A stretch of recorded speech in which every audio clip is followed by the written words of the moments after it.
One.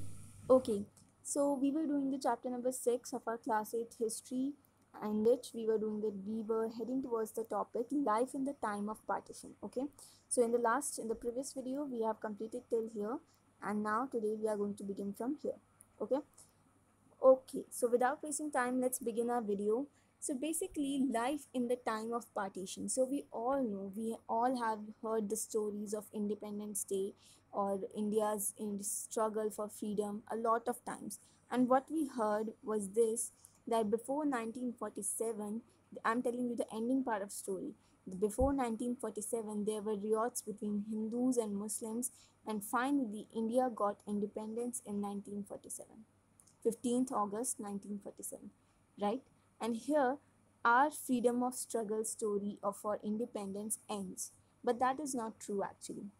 Even after 1947, there were a lot of riots happened in India between Hindus, Muslims, and there were a lot of riots and a very wrecking environment in the India and in Pakistan as well.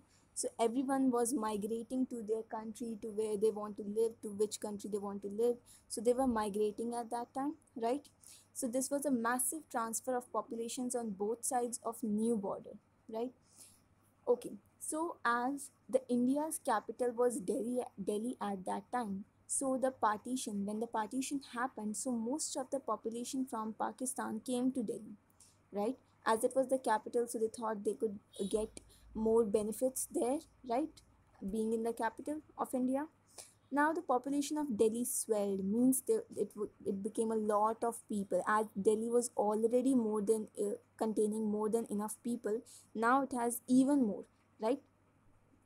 So even after Indian independence, partition, fierce rioting began, right?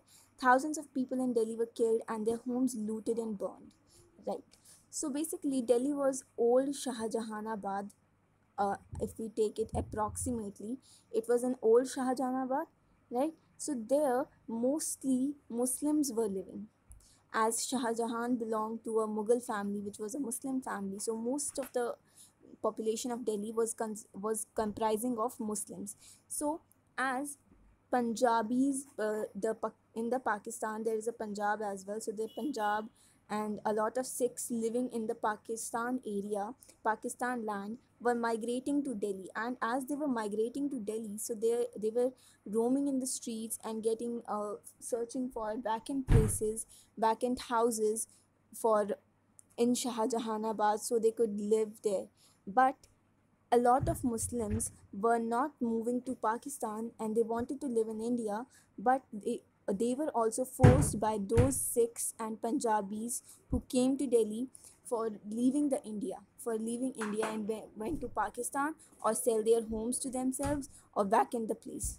These were the choices putting after the Muslims of in Delhi, who wanted to live in Delhi at their own native place. Okay, so this was refugees were roaming and coming in India. Over two-thirds of Delhi Muslims migrated. Almost 44,000 homes were abandoned. So, as the Delhi Muslims, a lot of Muslims also wanted to go to Pakistan, and a lot of Muslims also wanted to live in India, right? So, even more than two-thirds of Delhi Muslims migrated to the Pakistan, and 44,000 homes were either abandoned, means destroyed or wrecked out, or vacated, right? So now the terrorized Muslims, means the horrified Muslims, the Muslims who were forced to leave their homes, were leaving and going to the makeshift camps, or you can say refugee camps, set up by the government till they could leave for Pakistan. Okay, a lot of Muslims even wanted to leave for Pakistan, but they couldn't due to the so much confusion and chaos. So that is why they were living in the makeshift camps, or you can say refugee camps. Now, Delhi became a city of refugees. Okay, Delhi became the city of refugees at that time. So, in examination, if you get such question that uh, the city of refugees, name the city of refugees, then you will say Delhi. Okay, nearly 5 lakh people were added to Delhi's population. at that time. We are talking about around 1947, close 1947. Okay, so at that time 5 lakh people were added to Delhi's old population before partition, and around in 1951 it went up to 8 lakh people. Okay, it went up to 8 lakh people who migrated and came in Delhi. Okay, now most of these migrants who were coming to Delhi were, most of them were from Punjab. Okay, most of them were from Punjab. They stayed in camps, schools, whatever place they were getting to stay, they were staying, and they were hoping that government is making new homes out so that they could live, so that they could survive in Delhi. And some of them also got the opportunity to live in the vacant residences also, and some of them were even housed in the refugee colonies. Okay, these refugee colonies means refugee camps. Okay, now at that time, which nagars, there were a lot of nagars where shops and stalls were set up, Tilak Nagar, Lajpat Nagar. So these were nagar in Delhi. At that time, these new colonies such as Lajpat Nagar and Tilak Nagar came up at that time. They stood up, and they were providing shops and stalls and whatever facilities they could, they were providing to the migrants as per their demands. Okay, and schools and colleges were also open so that if they want if, whatever facility they could make, the government made it out and gave to the migrants and Delhi people as well. Now comes to the skills. Now in this para we are going to get to know about the occupation. So what were the occupations, the skills and the occupations? Before going to occupations, let me show you something.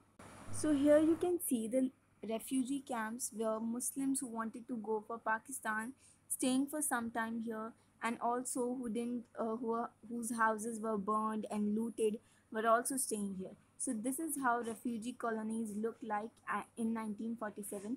You can see the population. As I told you, the 5 lakh or 8 lakh people came into Delhi. So this was the, you can understand the ratio of population came in Delhi, migrated to Delhi. And this is also one of the pictures, and it is also here. In the last one, I have to show you, I have to tell you one thing, that what, as I coming up to the occupations. So in the occupations, before, Muslims living in the Delhi were doing the occupations of the main occupations were artisans, laborers, petty traders. And now as they have moved to Pakistan, so they were following whatever occupations were more followed by Pakistanis or the people living there. So whatever professions were taken by those people in Pakistan, and Pakistani people, what professions they admire, so they must be doing those professions, they must be following those professions in Pakistan. And it is same with Indians. So the Punjabis and Sikhs who came into Delhi, so they were before in Pakistan, they were doing, they have the professions of teachers, lawyers, landlords. And now as they came into Delhi, their conditions, due to, because partition affected everyone's lives, right? So as they affected everyone's lives, so in our life occupation performs a very crucial role. So the occupation also changed into what, the occupations of those six were changed into were changed into hawkers, vendors, and carpenters and ironsmiths. So these small jobs they were doing because at that time they just wanted money anyhow to begin. And a lot of people in their small businesses as well prospered, and a lot of people demolished as well. Okay. Now the last thing comes, that the large migration. So as it considered, as it changed our everyone's lives, so the culture also changed. We are the people living in Delhi already who didn't want to even go Pakistan and wanted to stay in Delhi, and their houses were also not burned. Those people, their taste, their food and dresses were affected by the Punjabis or Sikhs who migrated to Delhi, and the taste and culture and food, dress of Punjabis and Sikhs were also got affected by the people living already in Delhi. Okay, so this was how this whole paragraph was telling about the lives in the time of partition. So I hope you got this topic very well. If you get any kind of question, any doubt, please mention in the comment section so I could be able to answer that. Thank you. Have a good day.